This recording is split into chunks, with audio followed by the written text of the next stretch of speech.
عبده ورسوله اللهم صل وسلم وبارك على نبينا Muhammad وعلى آله وأصحابه أجمعين. Well, the cat's out of the bag. You know, you guys really like to see people eat because I came for what was it, Friday? It was like drink coffee in front of everybody, and then this morning it was like sit up here and eat breakfast in front of everybody, and then now it's like sit up here and eat lunch in front of everybody. And I don't know what else you're gonna have me doing after this, but to have a steak dinner up here, that I'll be in. So cat's out of the bag. Yes, I guess you could say I'm a revert. The word revert and convert, these are, I often hear people, they're kind of discuss this issue. And sometimes people are reluctant to use the word convert, right? Because they say, look, everybody's essentially born a Muslim, really. And if you grow up not having that natural disposition being meddled with, then you will eventually grow up and remain a Muslim. But if you grow up and you are, led to different beliefs, and then later find Islam and become Muslim, then it's kind of like you're reverting. It's kind of like you're going back to what you were originally. And that's an interesting concept. The Prophet sallallahu alaihi wasallam tells us about this in a narration in Bukhari and Muslim. He says, كل مولود يولد على الفطرة فأبواه يهودانه أو ينصرانه أو يمجسانه. He said, sallallahu alayhi wasallam, every infant is born upon the natural disposition of the fitrah, right? And we'll discuss what is meant by the fitrah in this narration in a moment, inshallah. And then he says, and then his parents or her parents proceed to make them Jewish or Christian or Magian, which is a type of ancient fire worship that was around in the time of the Prophet sallallahu alaihi wasallam. So the point is that the fitrah in the Quran, when we look at this word fitrah, the word fitrah is a fascinating word. And, I don't want to get too much into grammar and etymology, but it's good to kind of look at the roots of this word. What does this word really mean, right? Fitrah in the Arabic language, it shares a similar etymology with one of the names of Allah subhanahu wa ta'ala, which is Al-Fatir. One of the names of Allah is Al-Fatir, right? And Allah also describes himself as Fatara as-samawati wal-ard, that he created the heavens and the earth. But he uses this word, the fa and the ta and the ra, Fatara, right? So all of these words share a similar etymology. They share a similar origin, essence. And that essence is as follows. When a person takes something and splits it, when you split something open, in the Arabic language, that's referred to as fatara. So when you take something and you split it and it opens, this is called fatara. It's a verb. And that is the essence of the name of Allah, Fatir, and the fitra, and fatara, and so forth.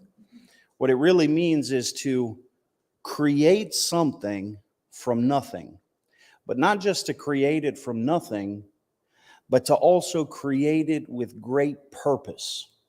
When you create, when something is created, when Allah subhanahu wa ta'ala fatara as-samawati wal-ard, he created the heavens and the earth. That's how we normally translate it, but there's a lot more richness there, and that is that he created the heavens and the earth with intent and a great purpose, and something that is maftur in the Arabic language means something that has been created and prepared and given all the tools necessary to be able to fulfill its purpose and to receive instruction.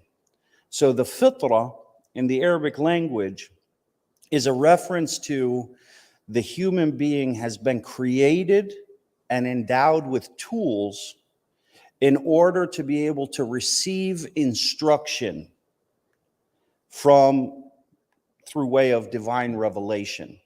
So we have two things. How many here have, you don't mind if we rant a little bit and go over time? I just want to chill with you guys a little bit, all right? We're chilling, yeah. We're just kicking it, Cali style. So, yeah, West Coast style. So the thing with the fitra, right, is how many here have read the chapter known as the chapter of light, Surah An-Nur? Have you heard of it? In the Quran, Surah An-Nur, it's called the chapter of light. There's a very pivotal verse in that chapter in which Allah subhanahu wa ta'ala says, the likeness of Allah's light is like that of a lantern, and it goes into a description. But at the end, he says, Nur ala nur. He says it's light upon light. What this means is it is the light, it's a figurative light, the figurative light of revelation upon the figurative light of the fitrah, right? The predisposition. When those two meet, that's what makes a person eligible for paradise, right? You are originally born with logic. You're originally born with an inclination. You're originally born with certain tools that you understand that 1 + 1 is 2, 1 - 1 is 0. It has to be that way. There's no two answers, right? And you receive revelation from Allah, which is kind of like a spark to that fitrah. And when you have the revelation, the light of revelation meets the light of predisposition, logic, right? When those two meet, Allah subhanahu wa ta'ala says, light upon light. This is what makes a person eligible for paradise now. They have the tools necessary and they receive the message of Allah. When those two come together, that lights your way to paradise, right? So, yes, in a sense, when a person is born, they're born upon the fitrah. And in a sense, when a person is born, they're essentially Muslim, you know. But when I convert, I'm not really reverting, because before it wasn't a conscious decision. So when I become Muslim, I'm essentially converting, because I am taking that light of revelation and light of logic and nature, and I'm putting them together in a very special way, in a very conscious way that I haven't before. And that's what a person does when he enters into Islam. So sometimes people, you know, they feel a little bit apprehensive about using the word converting, you know. But converting is a very adequate term. You are converting. And, you know, as you all maybe have experienced, you know, I'm sure there's some of us that have been Muslim for a real long time, some of us that have been Muslim for just a little bit. And, you know, Islam is really intrusive. You know, it's really, really intrusive. It comes into every part of your life, goes into every corner of your heart, your soul. It brings out all your skeletons, brings out all your demons. It makes you deal with everything. And that process is extremely arduous, right? It's very, very frightening. And it's why some people don't proceed any further, because they're stunted by the fear of having to face a lot of these things. But converting to Islam, yeah, you're converting everything. I mean, think about how intrusive Islam is. It changes the way you speak, the way you walk, the way you think, even to yourself. When you're looking at other things, you're now conscious of, you know, this is inappropriate for me to think about. This is appropriate for me to think about. I shouldn't view others this way, etc., etc. It changes what you eat, when you sleep, when you wake up, how you dress, how you speak, how you walk. Everything is an extremely intrusive, demanding religion. And that's a beautiful thing, because when people stop growing, they start to regress. And so Islam is always a step ahead for us to constantly be challenging ourselves. Just like when you work out, obviously I don't work out, but when you're working out, you know, what is the right amount of strain that you're putting on your body? The right amount of strain is you're not working, running, or lifting, or whatever it is you're doing. You're not doing it to the point that you're unable to do it, and you're pushing your body to its absolute limits. Nor are you doing it to where it's not uncomfortable. You're doing it just enough to where you're slightly out of breath and you're slightly uncomfortable, right? And that's where we need to try to keep ourselves with regards to learning and practicing Islam. We need to be out of breath, not to where we can't speak. We're out of breath to the point that I'm constantly being challenged. Once I stop being challenged, I'm going to start to regress. There's only two ways about it. You never stay the same. You're either going forward or you're coming backwards. People that are, look, if you look at financial projections for major companies and so forth, they gauge their health on expansion. If we're not expanding every year, then we're shrinking, and that's bad, right? And it's the same thing. So we need to challenge ourselves enough to where we are constantly out of breath, constantly trying to keep up, right? But not to the point where we give up and we say, I can't do this, If you're doing that, that also is a trick from a shaitan that he uses to get you to give up, Gosh, you got so far to go, you'll never make it, You're not worth all of this anyways, and blah, blah, blah. And then a person ends up giving up on themselves. So I say all this because, you wanted to hear a little bit about my conversion or reversion, whatever you want to call it.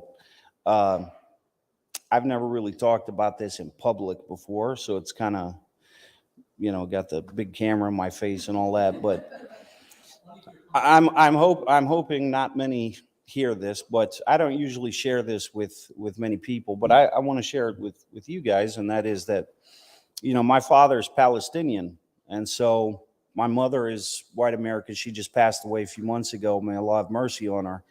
And my dad is from Palestine, and I grew up in kind of like a Southern family, originally from West Virginia, and I grew up knowing about Islam, and I grew up and spent a lot of my time in Palestine. But when I got to be about 12, 13, 14, I started to kind of reject the notion of religion in general and Islam in general. I got swallowed up by all these promises and all these doubts from these people. And I started to lead a really wild lifestyle. And at about 19, I had about a 7-year stint in just absolute insanity. And at about 19 years old, a lot of the guys that I was very close with started getting murdered. All right. So had a lot of guys murdered. Some guys, killed themselves. I had, about, I don't know, probably a dozen other guys were going to jail for like 3 strikes, and I was just sitting around thinking, man, it looks like the party's coming to an end, and there is a high likelihood that I'm going to be going down, having one of these things happen to me, most likely, meeting my death. And that, kind of made me sit and really think, if I die, and there was about 5 or 6 months when I was really, really close to dying. And, you know, we were all very paranoid. And I started thinking, man, if I died today or if I died tonight, I am really, really ashamed of how things turned out, man. You know, it's embarrassing for my parents. They didn't raise someone to be like I am right now. Um, they did their best to raise me to be a respectable person. I was not being a respectable person in any way. Um, Second of all, you know, I don't think that whatever hell is, you know, and whatever paradise is, this was my thought at the time. There's no way I'm going to any kind of paradise. I've not done anything positive for me to deserve anyone's mercy, you know? And so that really made me start to do a lot of soul searching and retrospection and introspection. And so I picked up the Quran. I remember it was Abdullah Yusuf Ali Quran, the Holy Quran. And I just read stuff in there, and it just really, I didn't know all that existed. You know, when we were kids, we were just Muslim by name. And, you know, I didn't know that there was this level of depth and this level of intellect and this level of, and so I started to study this. And two things made it possible for me to kind of be where I'm at today, right? Number one was the choice I made right after I, you know, officially became Muslim, if you will. I grew up in a very small town in Indiana, and there was no Muslims, no masjid, nothing like that, right? And so I was kind of on my own trying to figure it out. I didn't ever go to any place and have an official shahada or something like that. I was just trying to figure it out on my own. But two things Allah subhanahu wa ta'ala blessed me to be able to do. The first thing was I heard about Hajj, you know, pilgrimage to Mecca. And I took all of the money that I had left over, and I took all of my guitars that I had and all of my instruments. I used to play, you know, electric guitar and bass and so forth, and I sold them. And I took all my guns and I sold them. And I took the money. Yeah, I know. And I took all of that money, and I went for Hajj, and that changed my life in a very pivotal way at a very crucial time. And the second thing that I did was I stopped hanging around the old people that I was hanging around with. That I can't express how important that is. If you were to just be lonely and be by yourself, is better than hanging out with bad folks. I go back to, you know, Indiana every once in a while, and I see some of the old guys that we used to, they're on the same corner doing the same thing. All they did was turn 40. You know what I mean? And they, you know, I went all over the world. I traveled the world. I learned a different language. You know, and here they are still sitting right there. And I could have been there with them. So it's important for a person to go to Hajj as soon as they can, my opinion, as soon as you can. Don't put it off. It's something that's going to change the trajectory of your future. And number two, you know, make sure that you choose your friends really wisely. And you don't have to have a friend. If you don't have friends, it's better than having bad friends. And it's better to suck up the feeling of loneliness than to be with people that are going to head you down the wrong path. So that is my little spiel. And inshallah, if you have any questions or anything after that, we can go ahead and do that. Shaykh Ali, I just wanted to say thank you, man. You're welcome, man. I'm very honored. I'm being very honest for you to open up and to tell us about you know, your past and your story. And being that you mentioned you haven't really done it before, it's quite an honor.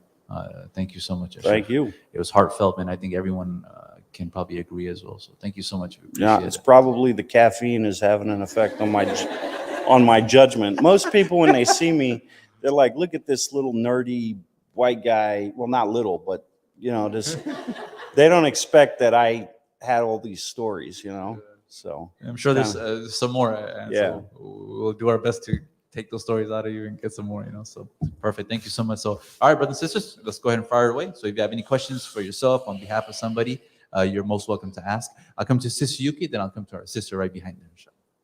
And sorry. And again, because Shaykh Ali is visiting us, if you don't mind, if you can please introduce yourself by your name, and if you converted or reverted to Islam, how long it's been, it'll be really nice so we have a better understanding, inshallah. Assalamu alaikum. Wa alaikum assalam.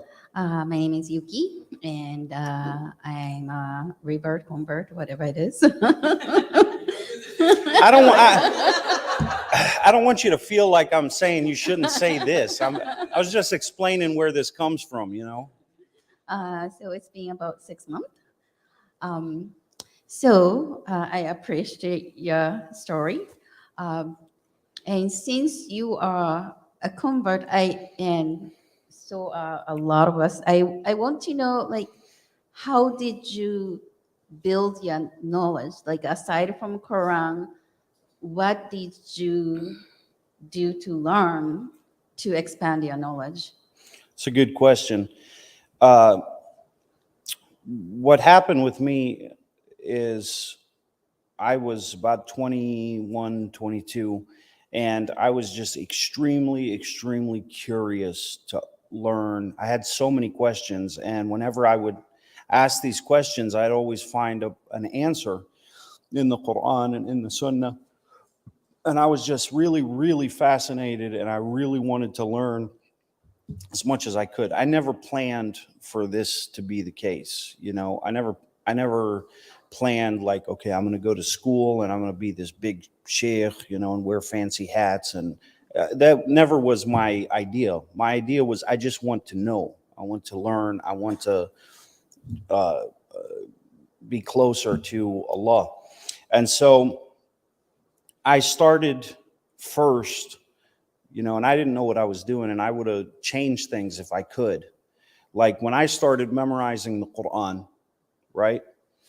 Usually people start from the small chapters. I started from the beginning, right? So when I finally finished the Quran, it was like, oh my God, how do you guys do this, right? But the thing is that way of memorizing the Quran, it gave me a different, unique perspective, and it does something to your memory that's different than when you memorize it from the smaller chapters. The point is that I didn't really have anyone to guide me properly, and I was working as a welder. I left off doing everything that I was doing, and I wanted to have pure good money, right? So I learned how to weld, and I became a certified welder, and I started to work in this mega factory, and I would just weld and think all day. And on my lunch break, I'd have my little book and I'd read. But over time, as I started to learn more and more and more, I kind of got sucked into what I'm at today. But if I were to say, I can go back and I'd like you to guide me exactly how I should build my knowledge, that's what I'm going to tell you. It's better than how I did it, right? Because, I may have made some mistakes along the way because I didn't really have that guidance. Really, I was guided best when I met my first teacher, my first sheikh, who was one of the students of Sheikh Muqbil in Yemen, who was a scholar of hadith. He was a renowned scholar in hadith. He passed away in the year 1999, and his student was in America, and I spent all my time with him, and he put me on the right track. But if you were to say, hey, how do I expand my knowledge? How do I organically learn, right? I'm going to say, look, all guidance and goodness is found and summed up in the Quran, all of it, okay? As a matter of fact, narrations of the Prophet Muhammad, right, statements of his, the hadith, is actually a derivative of the Quran. That's what it is. If the Quran never happened, then the hadith would have never happened. The hadith is a consequence of the Quran. most of the narrations of the Prophet Muhammad, they're just reiterations of the Quran. It's just him putting into his own words what he learned and understood from the Quran. So everything revolves around the Quran, right?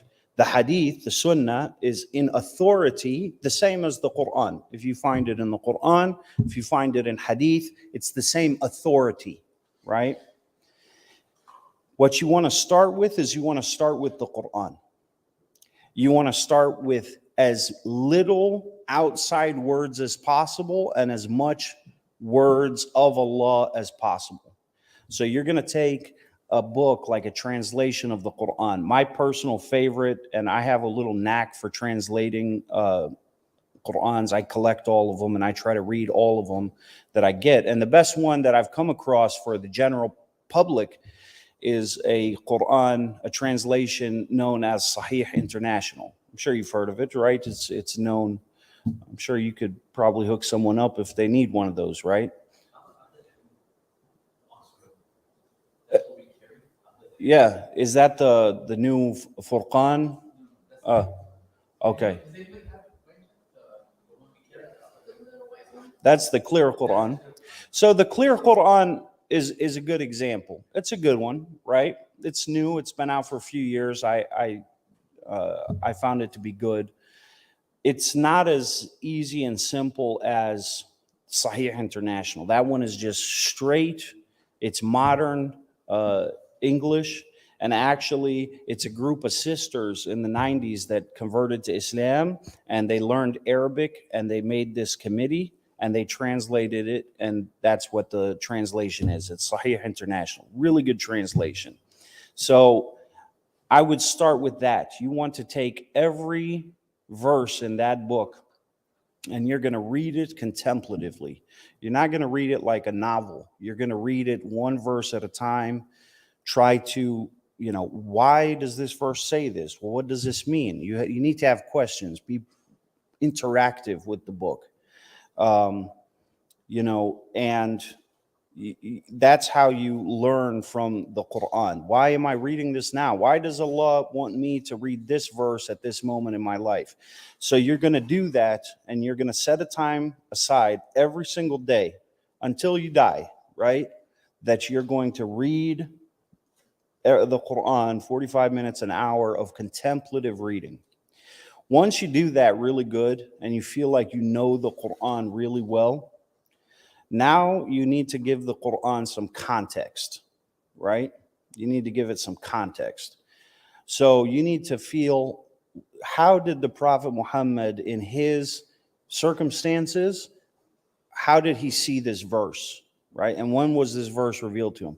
So you want to take a really good book of the biography of the Prophet, sallallahu alaihi wasallam. A good one is like When the Moon Split, or the Sealed Nectar, or any good, reputable biography of the Prophet. And you're going to read that, right?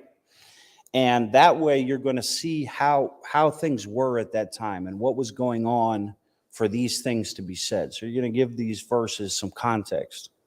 After that, a good thing to do, and all the while you're still reading the Quran every day, right? After that, you should take a book of narrations and read that. So you're going to take a book like Riyadh al-Salihin, right? That book, Riyadh al-Salihin, has all that you're going to need as a general Muslim of the words of the Prophet Muhammad, sallallahu alaihi wasallam. You're going to read that every day, and you're going to read that along with the Quran every day. Your knowledge is going to expand gradually, inspirationally. It's going to motivate you, and it's going to be organic, right? And that's a very good way to learn what the Quran is saying. Allahu A'lam. Alaikum assalam.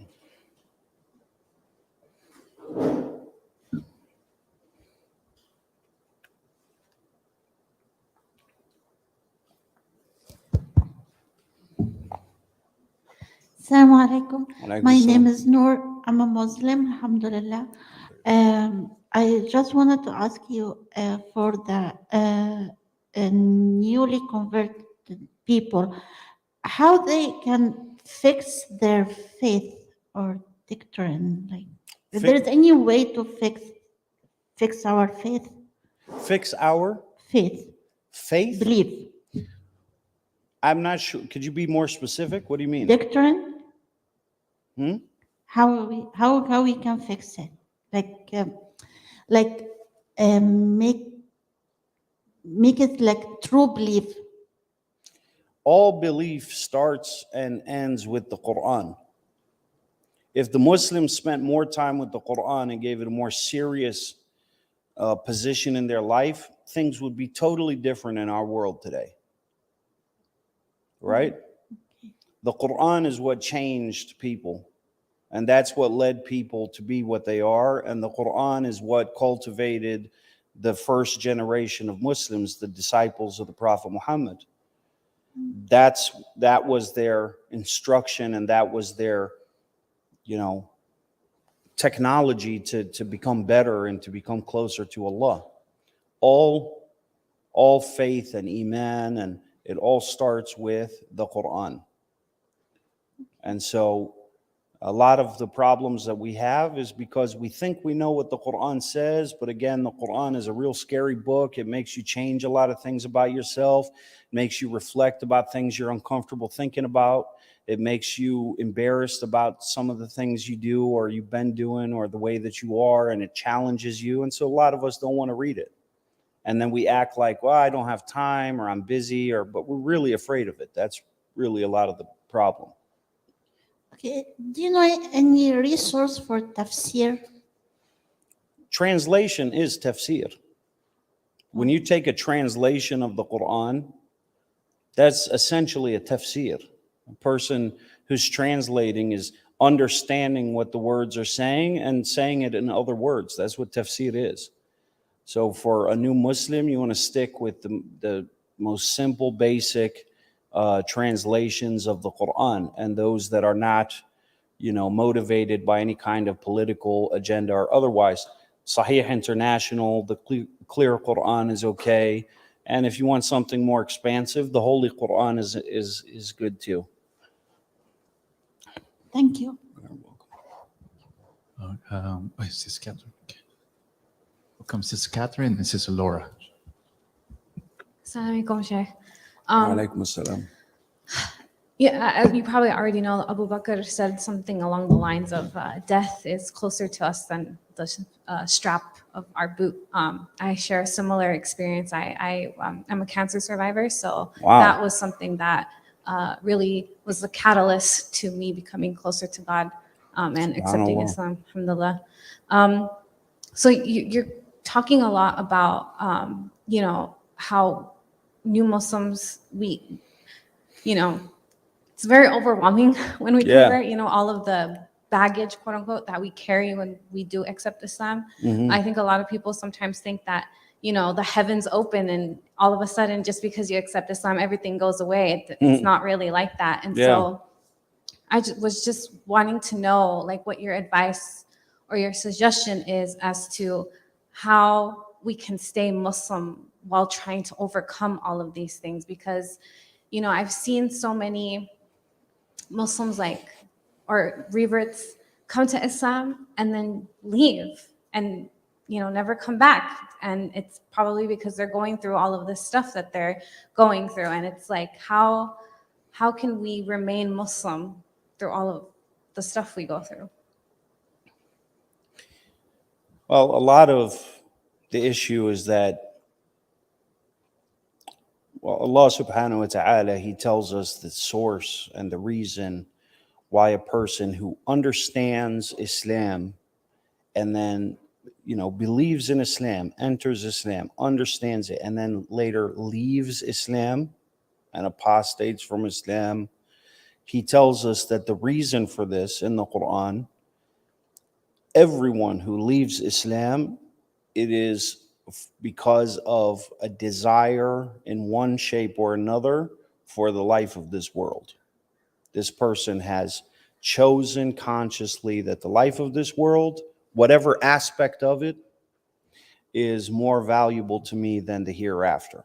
Allah subhanahu wa ta'ala tells us this in Surah Al-Nahl, ذَلِكَ بِأَنَّهُ مُسْتَحَبُّ الْحَيَاةَ الدُّنْيا عَلَى الْآخِرَةِ, that they have left Islam and reverted back to disbelief because they have desired the life of this world over the hereafter. The issue here is that we can, chew water and make it seem what it's not.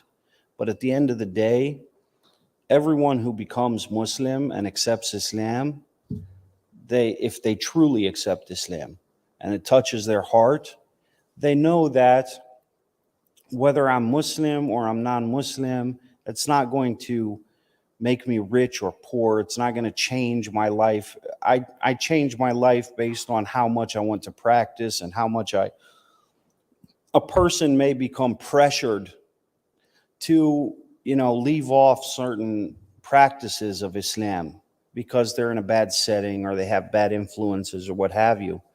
But to completely leave Islam and then turn around and say, well, I was overwhelmed, or Muslims are, I don't like Muslims and they treated me bad, or this is just excuses. It's an excuse to go and do what you want because you don't want to be constrained with Islam. Like I said, when you accept Islam and you come into Islam and it's like, okay, these things over here that you've been doing, they're wrong, even if they make you feel good, right? And these things over here that seem inconsequential, they're important, even if they make you feel bad. And, these kinds of things, this is a really, really arduous process that takes a lot of courage to be able to do, to be able to look in the mirror and say, I don't like what I see and I need to change that. And to always be challenging yourself in that way, not because I have some kind of pathetic self-love. It's because I need to make myself better, to make myself eligible for Allah's mercy and worthy of his attention. That's not a fun, it's not easy, right? Nobody said it's going to be easy. The only thing Allah promises us is that it's going to be worth it. It's going to be worthwhile. It's going to be meaningful. Easy, that's nowhere in the Quran and Sunnah. And so if a person says, well, I'm going through a lot of bad times, and so I'm going to leave Islam, Islam wasn't what brought the hard times to you. What brought the hard times was, our poor choices and our poor reactions. Allahu A'lam. Don't leave. Stay. You can't sure. Okay. Follow up. Okay. Yes, I'm sorry. I promise this is going to be short. So you were talking about the different interpretation of Quran, and then the one I have is the AMS Abdul Halim. Yeah, that's the one you were speaking about, right? Okay, That's so fine. That one is a good Yeah. one. Okay. It's good stuff. Sahih International is just my preference for people. It's just very clear cut. It's written in very, modern English. It's very easy to understand. I enjoy it, but all of these are fine. And one of the nice things is you've probably seen, brothers and sisters, when we have our sessions, some of the speakers or the scholars or the imams, when they're leading the discussion, we go to Quran.com, right, to kind of see the verses and the translation. And on there, you can actually choose the translation that you like or the translator that you like, right? And Sahih International actually is one of them as well. So I that's actually really good. use that website. Yeah, it's really good. So Sister Laura, I saw your hand, and then we'll come to Boy, Sis the Kate. brothers are just getting the boot today. What's going on? Keep raising their hands, but it's like, yep. Well, now she's got it now, so khalas. Assalamu alaikum. Walaikum assalam. Sister Laura, I took my Shahada 7 years ago and just been practicing kind of hardcore like last year, 6 months-ish. I'm glad you shared your story because it's very similar to mine. And one comment, and then I have a question about the books that you mentioned. My insecurity for coming here was the life I've lived before. and then coming here and seeing how women are so like pristine and everything, and coming from a life of, you know, very almost like street smart life, not almost, very street smart life, and identifying more with like some of the Muslim men who were converts, and feeling insecure about being a street smart convert woman. Being a So, tough lady. yeah. Yeah, So okay. I kind of hid, you know, Rough and- around the edges. Yes. There's nothing wrong And, with that. I mean, and thank God, you know, or Allah, that I have two sides to me, and one is the rough side that I was never really comfortable with, but I grew up feeling that I had to be that because of where I was in my life. Society is pushing people to be like that right now, anyways. Society in general is making women feel ashamed of being women, and making men ashamed of being men, and coming in with this kind of androgynous weird thing. In Islam, it's very clear. Women are supposed to be as feminine as possible. Men are supposed to be as masculine as possible. Instead, men are, you know, being taught that, you know, don't be you know, don't be masculine. That's kind of shameful. And women as well, you know, don't be too effeminate. That's weak. You know, don't be a homemaker, or take care of your family, or take care of your husband and be this. Don't be somebody agreeable. That's weakness. You need to be out there and right. And men are the same thing. It's like don't be a man. Just be like a male. You know, like just that's enough. Right? This is a problem. This is a problem. Muslim men are really hard to find. Muslim men, right? And Muslim women, really hard to find, you know. I agree. And I feel like the translation of what femininity is, depending on where you grew up, is completely different. And once you go to the Quran and come to Islam, it washes away all the false interpretations of being Right. feminine. Like, growing up like Latina, we're taught that our bodies and, you know, that stuff is femininity. Yeah. So showing yourself and showing your body is how you're feminine, because Yeah. that's how you attract a man. But once you come to Islam and you find out what true femininity is, so it kind of washes away everything. So that's kind of my statement and my thank you Agreed. to you, because Yeah. it made me, it made You know, me and tear being a up. man isn't about wearing a muscle shirt or Absolutely. walking around, you know, holding your crotch and stuff. That's silliness. That's not what being a man is. Being a man is about being responsible, being strong, putting aside your fears in order to do what's necessary, not necessarily what feels good or what, you know, those are the elements of being a man. And you could be very physically strong or not so strong, but there is no excuse for a man to act effeminate, and there's no excuse for a woman to act masculine. We have two genders, and whatever Allah chose for you is your exact code or puzzle piece or key to make your destiny. That's what he chose that for you, you know. And I And so think we have to make Islam- sure that we never blur those lines. And Islam gives us the complete translation of femininity and the complete translation of being masculine, and where Absolutely. the society gives us only one little part of Right. it. So thank you for that, and it just reiterates the fact that I need to be here more. And then I Alhamdulillah. was wondering, you said the narrations, the book. I was wondering if you could repeat that and maybe spell it for me. Okay, so I'm going to give you guys a hack, okay? A cheat code. Anything published by Dar es Salaam is fine. You can read anything from that publishing company. And brother Jamal should be your guide here. You know, any of the things that I'm saying, you can go back to him, refer to him, he'll direct it. But Dar es Salaam is spelled D as in dog, DARRASALAM,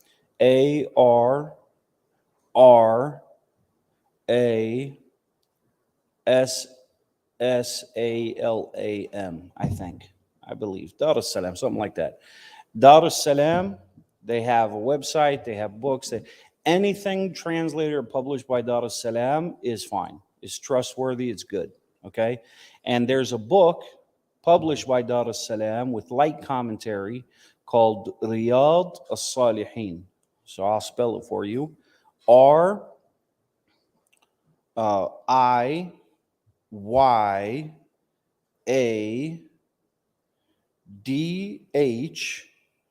Okay, and the next word is AS dash SALIHEEN.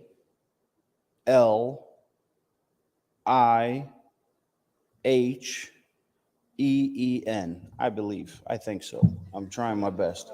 Yeah. Riyadh al-Salihin, right? So that is the book I was mentioning about the narrations, and the best one is Dar es-Salaam Publications. Like Gardens of the Righteous, yeah, Meadows of the Righteous.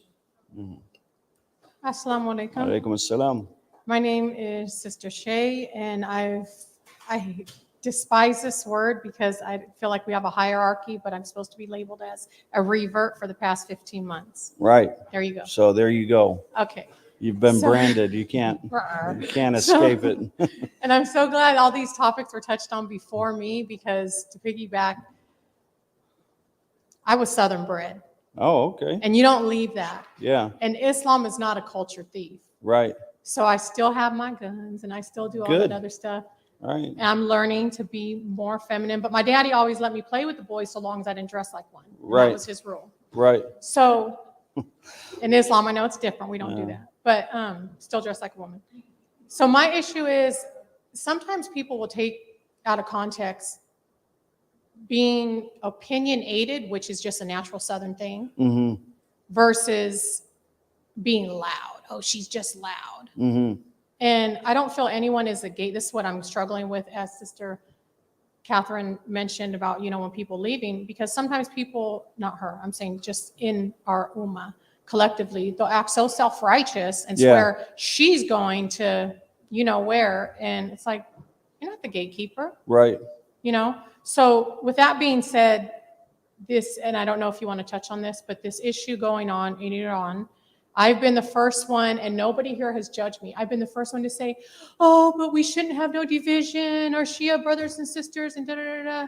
And everyone here just shut up. They didn't let her talk, let her talk. They just, Mm-hmm. but now I seen. So with this issue going on, and the sisters burning the hijab, I'm like, oh, no, no, no, no, no, no, no. That's where we draw the line. That's what we're not going to do. Mm-hmm. Because I'm Apache and Creole, and in our history, no matter what happened to us, being the offspring of the survivors of genocide, we never burned the Bible. We Right. never, not our demographic, we never burned churches. Mhm. And in our protests, that's what we have never done. Mm-hmm.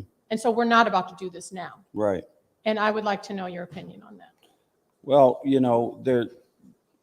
there is people who were born into Islam, and they, based on whatever country they're in, the government has a particular iteration of Islam that they kind of force upon people.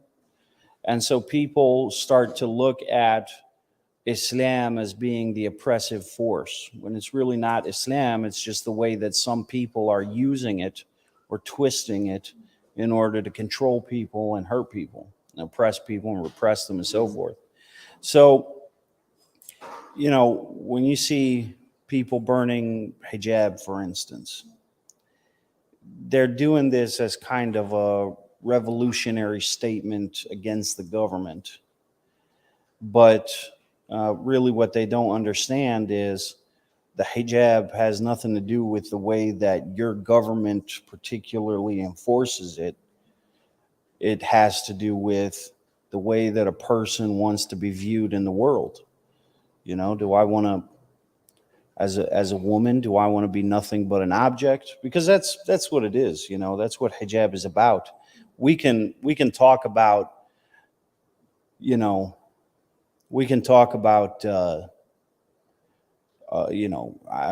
I just want to be comfortable in my clothes, and I just, until the cows come home. But at the end of the day, the real crux of the issue is any man, most men, right, who are healthy heterosexuals, if they see a woman dressed in a provocative way, they don't care what her favorite color is, right?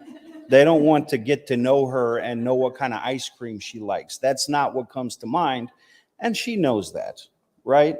We don't have to play games. She knows that. It's not like, oh, my mind is so pure. I never knew that men look like, please. That's why the dressing is like that. And that's the attention that you're trying to garner. And that's very negative attention, right? If you're looking to get a man that is a good man to be, your husband or something, that's not the right way to do it. You don't want to, present yourself in that way, because that's going to attract all kinds of, bugs and insects and all kinds of stuff. And second of all, you don't want to present yourself that way to a person that you're potentially looking for as a good man to share your life with, this is all I have to offer, basically. And just overlook, what kind of intellect there may be behind that, and what kind of. So hijab is not just an issue of, take the women and cover them up and get them out of sight. That's not really the issue. It's allowing other human beings to see past outward appearances, and to give someone a fair chance to show us who they really are.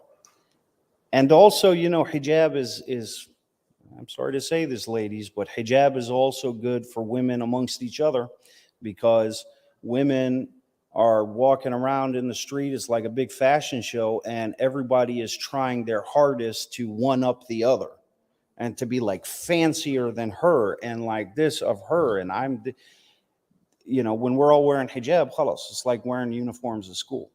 Right. And then you keep, and the third thing is, like, if you're a married woman and you're walking around outside doing this, what does your husband get? Like, okay, so he takes care of you. He is with you. He's the father of your children, whatever it is. What's left for him? What does he get? Only him? Nothing? Like, everybody, him and the rest of the men in the world are the same. They all get equal access. I mean, that's not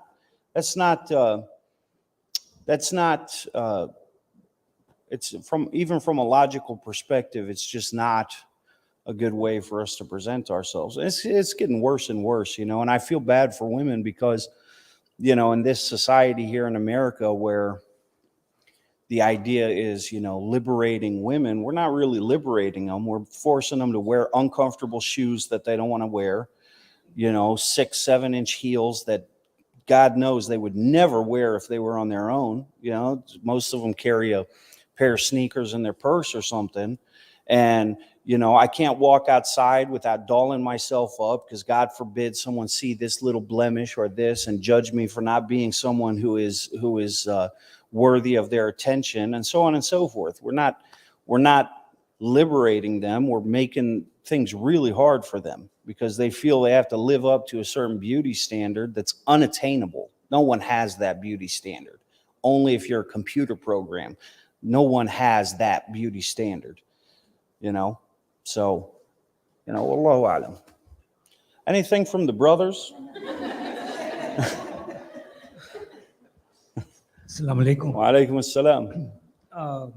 You mentioned the Sahih International Translation. Yeah. After you had mentioned it last time, I actually went and got it, and it is really good. But I wanted to know if they have a copy of that translation with a deeper, more informative commentary. Because Right. I know what you mean. like a study. Sahih International just wanted to, those sisters, may Allah reward them, just wanted to translate only the Quran as much as possible. There are very, very few footnotes throughout the Quran, throughout that translation.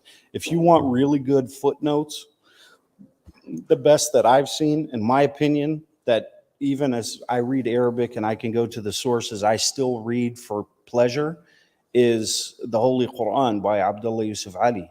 Those commentaries are great, fantastic, really deep, and most of them are taken from books of tafsir. A lot of people don't know that the Holy Quran by Abdullah Yusuf Ali is actually taken from Tafsir ibn Kathir, Tafsir al-Qurtubi, Tafsir al-Baydawi, and Tafsir al-Jalalain, which are the major tafsir in Arabic. That's where he got that translation from.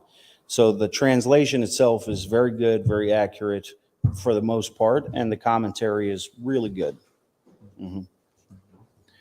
Shaykh, before we get to the brothers, one point is very beautiful how you said it. I just don't want anybody to misunderstand what you're saying because in talking to you, of course, throughout this week, I know you probably share much of what we share as well. But of course, in our group here at the masjid or local mosque, I mean, you travel the world.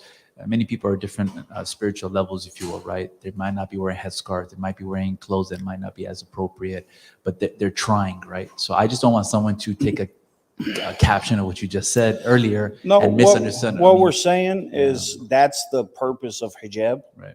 right?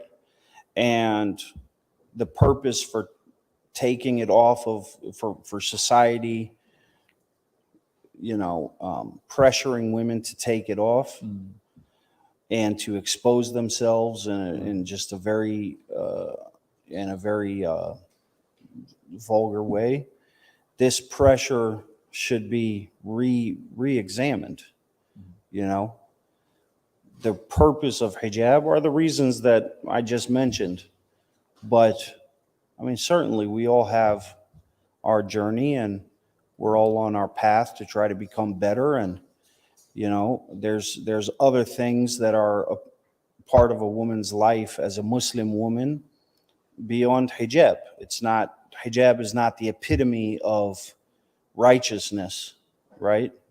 Just like not wearing hijab is not the epitome of wickedness, It is an element that will bring great value to your life, I believe.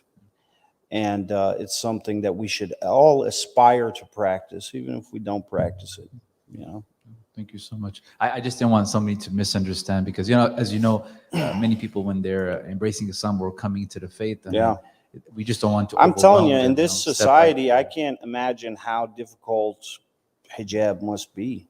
You come from a certain background or even certain cultures like Hispanic culture, for instance, you're mentioning. I mean, they really pride themselves on just busting at the seams, and just showing everything all the time. And to try to say, be in that environment, because you got to go home at the end of the day and say you're going to wear hijab, and maybe you're in that kind of neighborhood, or maybe you're still living with your parents, or even just being around your family or friends and so forth. I'm sure that's really daunting and difficult, but it gets easier, alhamdulillah. Thank you so much, Sheikh. Appreciate it. Oops. Hello, Assalamu alaikum. My Alaikum name is assalam. Brian, and I just converted into being a Muslim this year, the first day of Ramadan. Alhamdulillah. Wow, mashallah. And I just wanted to comment on the hijab and stuff. I've for a while now I've been like contemplating in in my daily life, and sometimes as I walk through the street, or just because I have a mother, I have a daughter, I have sisters, I was married and stuff. And so like I see the hijab, and then like since I started like learning about Islam and stuff, I read that like it's to help prevent, it's pretty much it says to help prevent other things from happening, like to protect the family unit as well. So I see Yeah. that like not only that, but it helps one from being like to get out of that base nature of ours, like Yeah. to like, because I believe that when we think of those, desires, the sexual desires and stuff, like, or when you think about those, that's only utilizing like the base part of our understanding, Yeah. And so I see the hijab, and I see how it's actually like it's quite the opposite. People, I used to think that it's because um, I had ignorant, misunderstandings where like it's because the husband doesn't want them to, show anything or anything. But I didn't know back then. I learned that like it helps protect not only your neighbor from, pretty much committing adultery. It says, like it says, you shall not want your neighbor's wife, right? Like, so like it helps you for that. It also helps the family in a whole. And then, and I see in certain aspects, like it helps like the faith, it keeps you stronger. I see how like on the other side it would keep, not just for the females but the males like myself. I see that like it helps keep my mind clean because I don't I used to just walk around and like even when I'm with my friends talk about like they all like to talk about sex and all this stuff, and it kind of bothers me because like every single time I hang out with them, that's all they do. Yeah. That's all they say, and it's Well, like, I mean, the way things are, that's all you could daggone think about. I mean, look at it. You walk outside, you're being bombarded with this particular, narrative. It's really hard to think about anything else, isn't it? yeah, and I can Yeah. agree with you on that. Like, if it's not like the TV that's showing us like that sex sells, it's the internet. It's the internet that shows us. Radio ads. You can't even watch a YouTube video without some sort of something, or you can't even watch like any TV show. And since I started, becoming since I converted this year, I also started watching, Arabic movies, Egyptian movies, and I compare them to the ones here in the United States. Like over there, their comedies are super, super clean. Like they're Yeah. like they're really funny and they're pretty much real at the same time.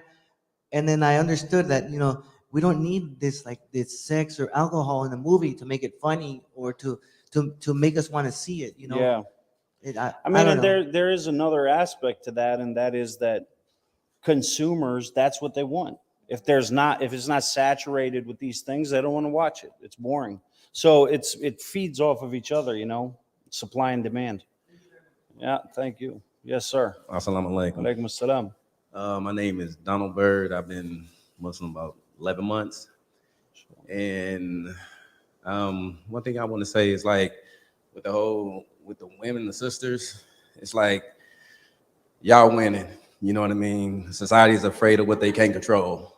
You know what I mean? And they can't control you guys. You know what I mean? So they do everything to try to diminish you or try to belittle you or make you feel like you less than what you worth. You worth more than they can desire.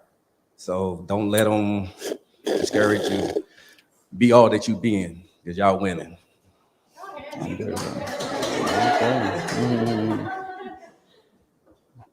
All right, thank you all very much. Just looking or glancing at the time, I just want to be respectful of the Sheikh's time and everyone's time. Here's 2:50. We went over, which is totally fine with me because we have Sheikh Ali from Chicago joining us. But if there's no questions, if we have questions to Flora, you want to close it out with us? All right, so we have a final question to Flora. Maybe I'll turn over to you for some closing remarks, Sheikh Ali, and we'll call it a session. Okay. Mine's more just a comment. When I first started wearing hijab, I felt unattractive. I felt like I was being pressured into it. But once I went and started reading the Quran, it's very clear in there. And it was just a personal choice. Now I leave the house and I feel like, okay, I'm not doing this for anybody else, not for my husband, not for my sisters, not for even myself. I'm doing it because Allah has made me aware. And I went through the struggle of not wanting to wear it. And like you were talking about discipline, Yeah. it took practice for me to be comfortable with wearing hijab. So I understand what Brother Jamal is saying. There is no pressure to wear it. The only pressure we get to wear it really is from ourselves, because once we really understand what it's for, like you said, we're doing it out of respect for Allah, and He gives us time to do that. And it took me discipline and practice to become comfortable with doing that. So, Well, everybody's on their own level of doing it, like Brother Jamal said. I So- want to mention something in with regards to hijab and Islam in general. right? That a lot of people kind of overlook. And that is that, look, if you don't want to throw out, you don't want to leave off something 100%. Never do that. Anything that you know that comes from the Quran, comes from the Sunnah, comes from Allah, never completely turn your back on it, ever. Never, not any one thing, right? If you can only do 5% of it, that's fine. Do 5%. Never completely abandon practicing anything that you know to be from Allah and His Messenger, right? It doesn't have to be all or none. And if you're waiting to do all or none, you're probably going to end up with none most of the time, right? Okay, I must wear hijab for salah. That's a start. That's a good start. Wear hijab properly in salah. I go to the masjid. It's not just an issue of, you can't force me to wear what I don't want to wear. It's more like, this is Allah's house. It doesn't belong to me, and it has a certain dress code, and I need to be respectful. Do I want to walk into the masjid, and this is for men or women, by the way. The masjid is supposed to be a place of anonymity. It's supposed to be a place where you go and you can just be a servant of Allah. You don't have, it's not an issue of rich or poor or black or white or, intelligent or not. It's just an issue of, I'm going here to be an anonymous servant of Allah. That's what I'm coming here for. For a man or a woman, why would you want to walk in dressed in any kind of way or acting in any kind of way that would take people's minds away from that and focus it on a person? I walk in and I want everybody to be focused on me instead of focused on that. So, guys do it too. Everybody has a level of vanity, right? And it's not permissible for men and it's not permissible for women. And so, especially when I go to make salah or I come to the masjid, I wear my hijab then, right? And I practice it. Well, okay, maybe on my day off, I'm going to wear hijab. I don't want to wear it at work. Let me wear it on Sundays. I just go to, I don't know, walk the cat or whatever. Anybody walks their cats here? So, I'm going to wear my hijab then, just practice it. Do some of it. There's nothing wrong with doing some of it. You don't have to commit 100% or just don't do it 100%. That should never be our aspirations as Muslims. If we know that this came from Allah and His Messenger, I'm going to do at least 1% of it one day. I'm never going to totally turn my back on something the Messenger said or on something that Allah said. And that's good practice in general for men and women, hijab and other other than that. So thanks for having me. I appreciate it. Jazakumullahu khairan. Subhanakallahumma wa bihamdik. La ilaha illa ant. Astaghfiruka wa atubu ilayk. And I'll hand it off to you, Shaykh Brother Ali Jameel. Mashhour joining us from Chicago. Shaykh, it's an honor, man. It's a privilege and honor to have you. I want to, maybe I'm speaking on behalf of the class if you allow me, but I want to say this is probably one of the best sessions we've had. By far. I mean, all the speakers we had, they're amazing, and everybody has a different style or personality, and we love all of it. But I think this is one of the most memorable sessions we've had. Most beneficial, and they're all beneficial. So thank you so much for bringing, of course, the blessings from the Chi-Town, Windy City. So thank you again, Shaykh Ali. Brothers and sisters, again, thank you so much for your questions and you're, of course, sacrificing your Sunday to be here today from many other tasks. Sundays usually, running errands or being with families, and you've sacrificed a portion of that to be here today, and I appreciate that. A few announcements, and we'll call it a session, inshallah. Number one is, it's already been 1 week since we had our graduation. I know I keep saying this, but I just want to drive the point home for those of you that are on the fence about the mentorship program. I don't know why, but please join. It was an amazing time last Sunday. For those of you, if you weren't able to attend, of course, we did stream it live, and so you can go ahead and watch that session. It was a very emotional day, emotional roller coaster, people laughing, people crying, and everything in between. It was amazing. We had a delicious lunch together.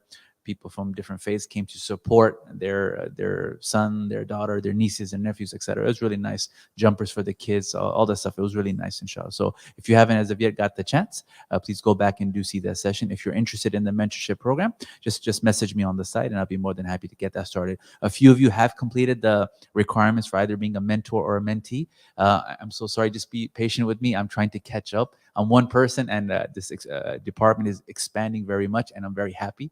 So if you don't see me responding to your email or text, just please be patient with me, inshallah. I'm trying to do my best on the back end. There's a lot of work, but I want to try to give everybody the attention that they need, inshallah. I see you, brother. Give me 1 minute, inshallah. I see you. Number two is, I do see you, though, inshallah. Oh, you want to ask a question? Or? Yeah. Yeah.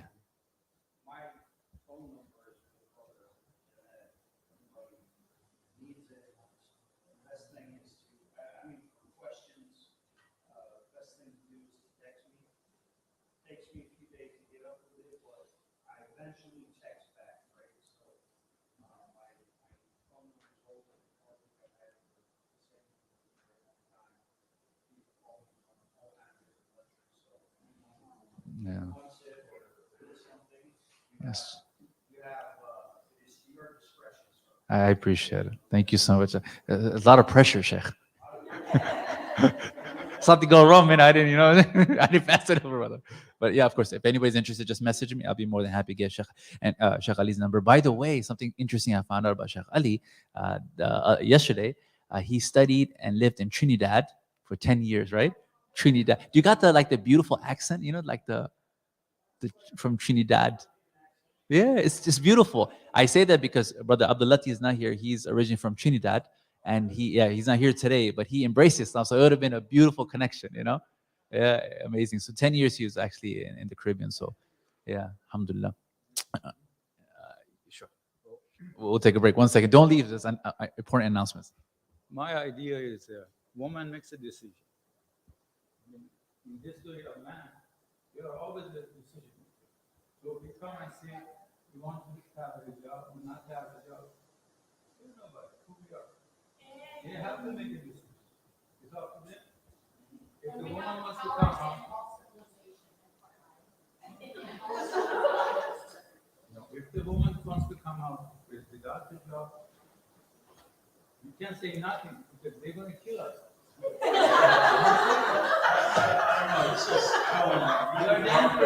Yeah, we're going down a different direction now, Let's bring it back. Let's bring it back. We gotta go another 3 hours now, Sheikh got a flight to catch soon. You gotta leave, inshallah. But I appreciate it. I'm gonna get fired. That's it. Me and Sheikh Ali, both together, we're getting fired, Inshallah. Yeah. Okay, I lost my train of thought. Where I was, I don't know. But of course the mentorship. So please keep that in mind as well. Number two, everybody has these postcards there. Open Mosque Day. Please do me a huge favor. This is a great opportunity, and we've been talking about this, and I'm trying to keep everybody refreshed about this.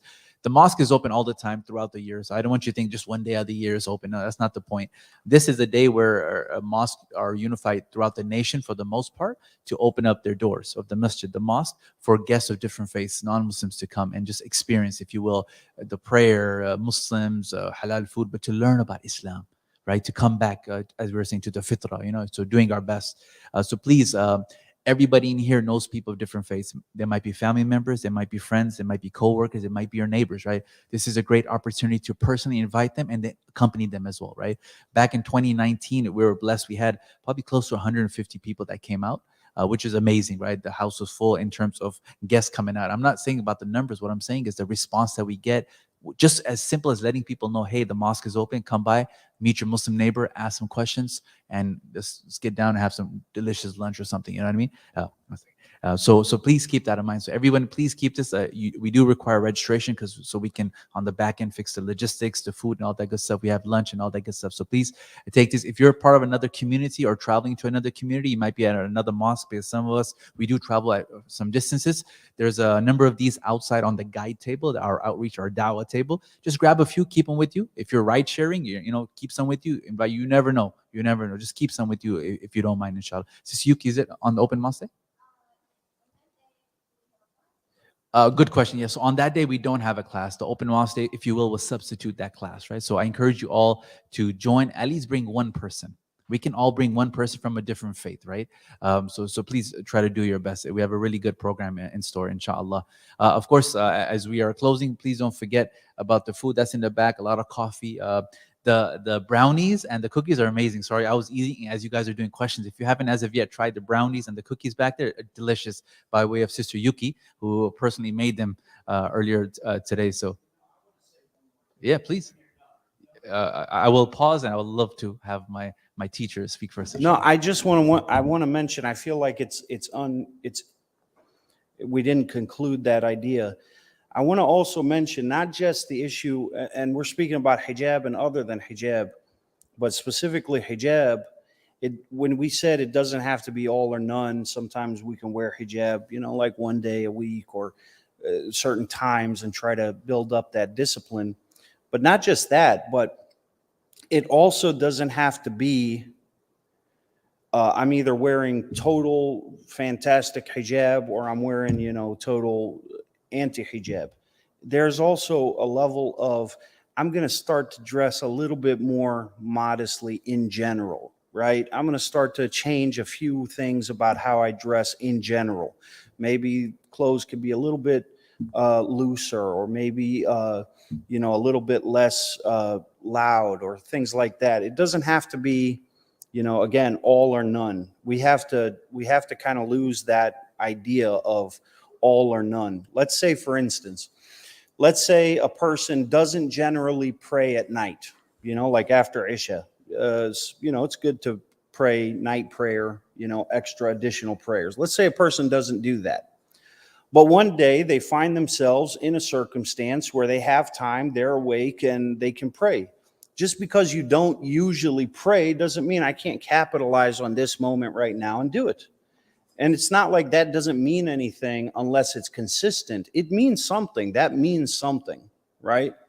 So, it's important that we don't look at issues like hijab, but in general as being all or none, or, I'm either wearing super hijab or I'm wearing, super trendy, whatever, Chanel stuff. It's not like that. It can be, I don't have to either look like a runway model or look like a Muslim from the Far East. It can be that I am, trying to edge myself towards hijab in other facets of my life, right? So that's an important thing to keep in mind. When we get this mindset of all or none, like I said, we usually end up with none, because as human beings, we're naturally procrastinating creatures. Tomorrow, and then it never comes. Why aren't you doing some of it today? Well, I'm saving it for when I can really do it good. That's not how it works, Right. So, Allahu Alam. That's a good point. Thank you. I appreciate that. Yeah, no, agreed. Thank you so much. And one of the second to last points, of course, as I mentioned, please make sure on your way out you grab something to drink, some food, coffee. We don't like to waste, so please, if you want to take a plate and take some coffee. For those of you that have a long drive, you can stay caffeinated on your journey there. And last and certainly not least, it is a privilege and honor every week almost that we are introducing new people to our community, either they're embracing Islam or just checking things out. I actually had the honor this past Friday, a few days ago, to meet somebody here during Jum'ah, the Friday sermon, and we extended an invitation to him, and we found out he reverted to Islam, and he's here today. So I want to welcome Brian here to my far left. Brian, you just raise your hand. Brian, this is his as he had mentioned, he had embraced Islam first day of Ramadan, right? You said, right? And he was just here. He came for Friday prayer, just walked in and he just asked a question or two. We just started talking, and I found out he embraced Islam. I was like, oh, amazing, right? Like he just walked in, just like, he knew, okay, just I need to make wudu, I need to pray, I need to, it's really amazing. So, and I'm saying that because that happens, I think, in many of our communities. People walk in, we don't extend a salam or say salam alaikum. and they're just like, oh, okay, I guess we pray this direction, or we go here, or just extend a hand of friendship to someone, especially in our classes. I hope one thing you do get from our sessions here is that that experience we try to give in terms of that welcoming spirit that we should have as Muslims. When somebody comes in, whether it's a guest sheikh or it's somebody new to the class, just ask them, how can I help you? Welcome. Do you need some food? Here's the restrooms. Point them in some direction, right? So this way they feel welcomed, and that's something important to all of us. So it's enough of me talking. Thank you all very much, Sheikh Ali. I wish you could just stay with us. It's an honor, man. Thank you so much. May Allah subhanahu wa ta'ala bless you and continue to bless you and your wonderful family, inshallah. And then, brothers and sisters, if you guys can help me out, we'll put the table and chairs away on the racks here. We'll clean up after ourselves, and we'll see everybody back next week, inshallah. Assalamu alaikum wa rahmatullah.